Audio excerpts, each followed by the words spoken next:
So it's been 2 hours since I rounded Cape Barren Island, and I've been trying to sail up a little bit. I've been doing a beam reach up towards the east bank to then try and give myself a bit of a better angle, more downwind, to get to Eddystone Point in Tasmania. So I've got just under 20 miles to go, and I've just turned 15 degrees to port, or to the left, because I'm no longer getting the benefit of being in the lee of Cape Barren Island. So I'm starting to get about 2 metre swell with 2 metre sea on top of that, so it's a little bit lively, but I've got about 18 miles to go until I get to Eddystone Point, and I should get much smoother water once I reach that. So speeds I'm going at the moment are between about 8 and 11 knots. The wind is consistently 25 and sitting on 30 quite a bit. I'm heavily reefed, and the boat's handling it quite well.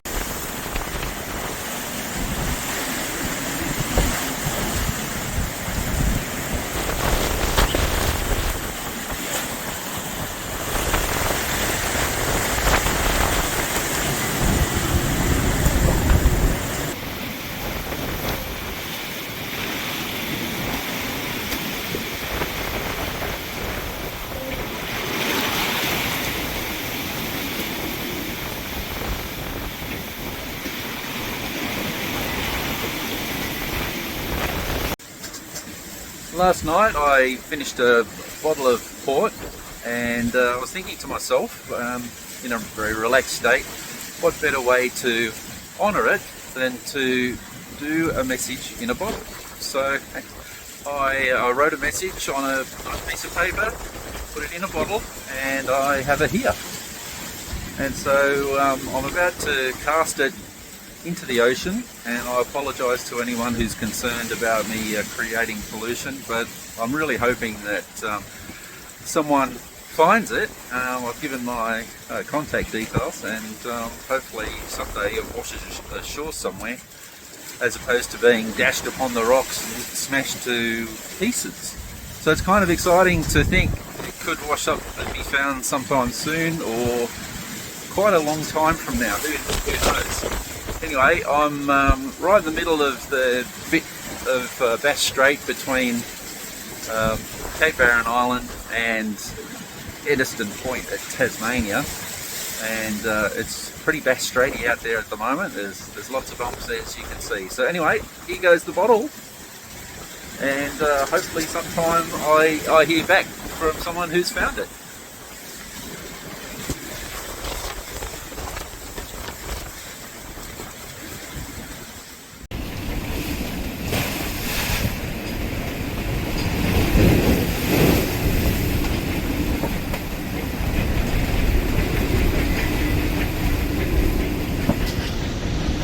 I am anchored in the entrance to St Hellens. As the training will start just there. That's the entrance to part that runs up into the town, and so a note on the charts that this is a spot where people have anchored before. It's a pretty little beach, sandy. I dropped the anchor right in 2 metres, and poking out in the channel a bit, but if anyone wants to get past me, they can go around me. There's St Hellens down there in the distance, which I don't think I'll bother going in there. Hopefully I won't be here for too long. Anyway, it's a pretty spot, and I'm actually quite glad I came in here, because I got a bit of an ear bashing coming across the strait, the last half of it anyway, and then it was blowing up to 40 knots just as I came inside of Eddystone Point. But I'm happy to be here. Let's see how long I stay. What a difference a few hours makes. I went into St Hellens, and it was blowing 30 knots plus, and found a great little anchorage just inside the entrance to St Helens. Anyway, I left at 11:30 at night, and it was actually quite a nice breeze with about 15 knots northwest. but as soon as I got around the corner and headed south, it dropped off. So I am motoring. It's almost glassy conditions, even though the forecast is saying that it should be about 15 knots at the moment. Anyway, it will pick up later on during the day. But this is actually very pleasant. There's a big moon and I can see everything around me really well.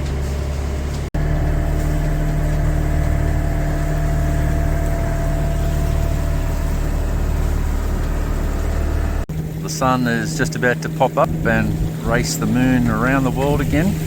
Well, only one of them is actually racing around the world, isn't it? Of course, unless you have other beliefs. So I'm approaching the Freycinet Peninsula.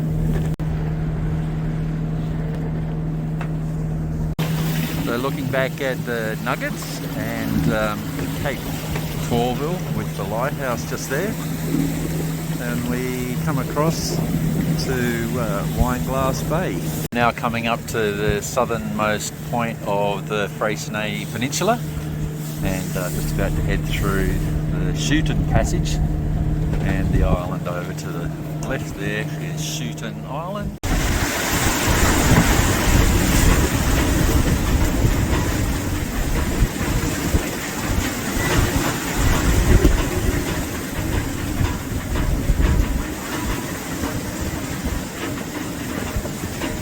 Parked up in Triabunna Marina.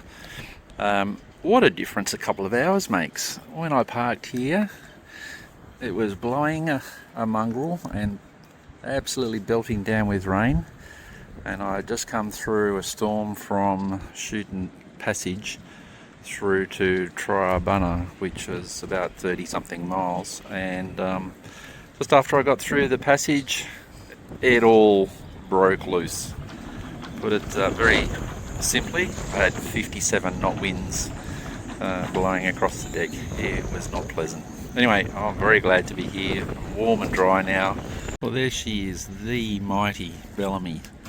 It's been quite a job getting here, but she's amongst friends now in the marina. This is Triabunna, and Ian, the harbour master, is amazing, very helpful and accommodating, getting me a berth that he thought might be not deep enough for me, but it's working out just fine. It's low tide at the moment, and that's what he was worried about. But coming in through that little channel over there, this wharf just in front of us is where the Maria Island ferry leaves from to take people out to the island, and there's quite a few fishing trawlers here as well. But by Jiminy, getting here, 40 knots going across Bass Strait yesterday. Stopped in at St Hellens and left again 11 o'clock last night, and all night beautiful, 10 to 15 knots of wind, changing direction a little bit and dropping off every now and then, but not too bad. Went through Schouten Passage, which is between Freycinet Peninsula and Schouten Island, and then didn't it just kick in? I got 57 knots on the clock, and I got to tell you, that was an ordeal. However, the boat is fine. Got it into the dock there. It was blowing an absolute you know what, raining like you know what. Got it in there and hosed it down to get any salt that might have still been on it. Hosed myself down and went and got some hot chips, and I'm feeling a lot better. Well, I woke up pretty shocked this morning after yesterday's activities. Had a really nice dinner at the pub, and it was just such a nice atmosphere there. Just a couple working the bar and the bistro.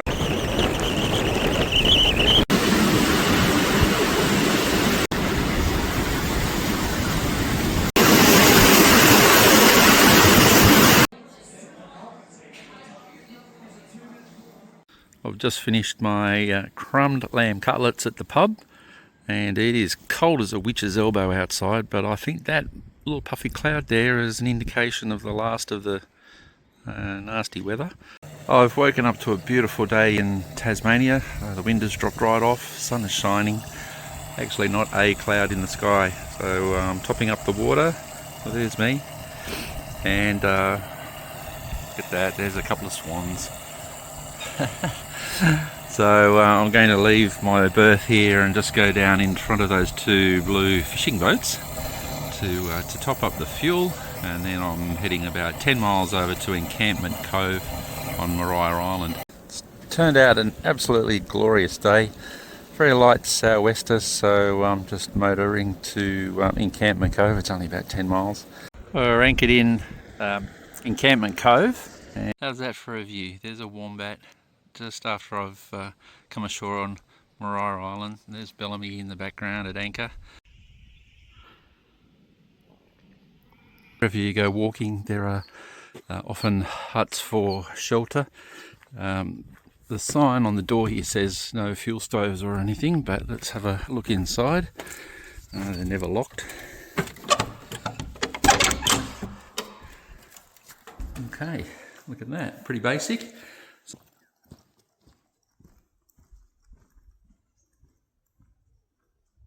As the sign says, this is the convict cells dated 1846, and just looking at what is left of the building, these are obviously the cells that house the prisoners, and they certainly weren't known for their comfort or space. And just approaching what's left of the building here, I don't know how long these would be, but probably only about 6 feet long, and inside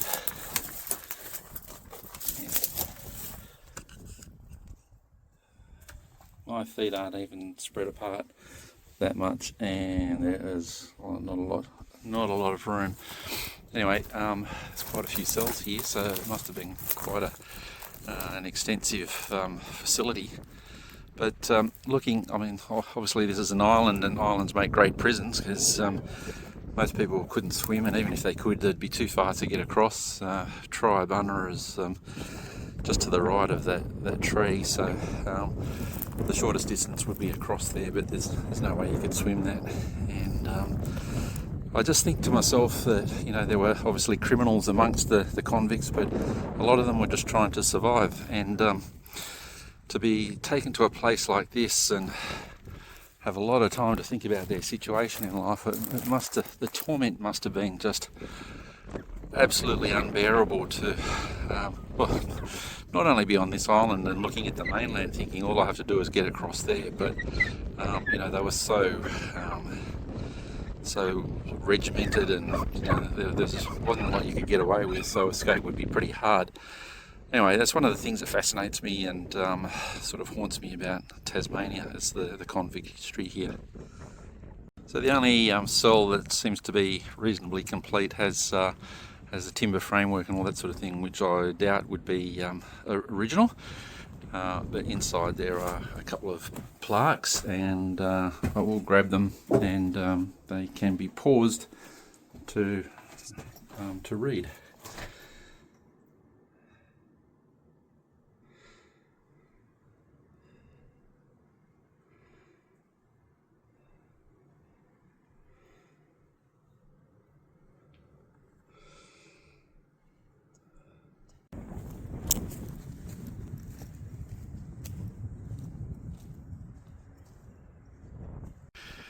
Well, coming up to a weather station almost at the end of the point here, and there's solar panelled or powered instruments up there measuring wind speed and direction. I can see an aerial there for it to transmit. But over here is a Stephenson box, and this is invented by Thomas Stephenson.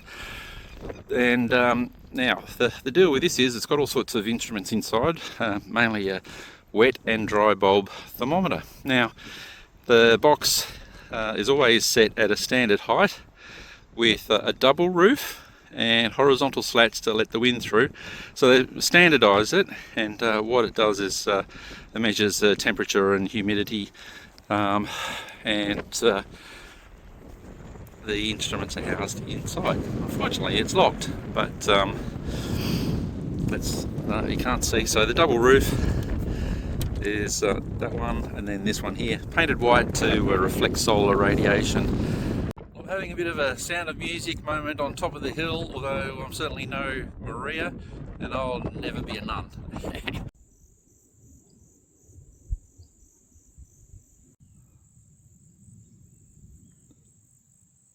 but I've left a little bit early to get down around Tasman Island and reassess the plan as to whether I go to Port Arthur or keep going up to Derwent. Well, this is Cape Pillar and Tasman Island, and this is such a bucket list item for me to see these. I've seen all the spectacular photographs of Sydney to Hobart yacht race boats approaching this point to turn around into the Derwent to then do the short little stretch up the river to finish the Sydney to Hobart yacht race in Hobart.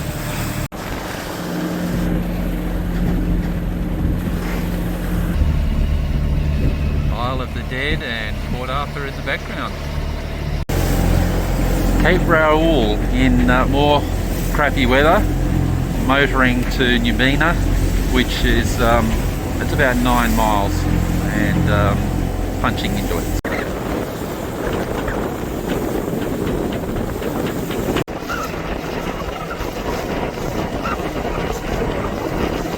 Anyway, there's the new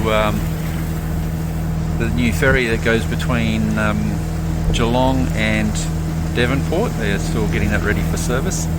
So that is Constitution Dock, just where the orange boat is, and looking down a little bit is Sandy Bay, and you can see the Rest Point Casino there. So there we go, I've arrived. Mount Wellington in the background.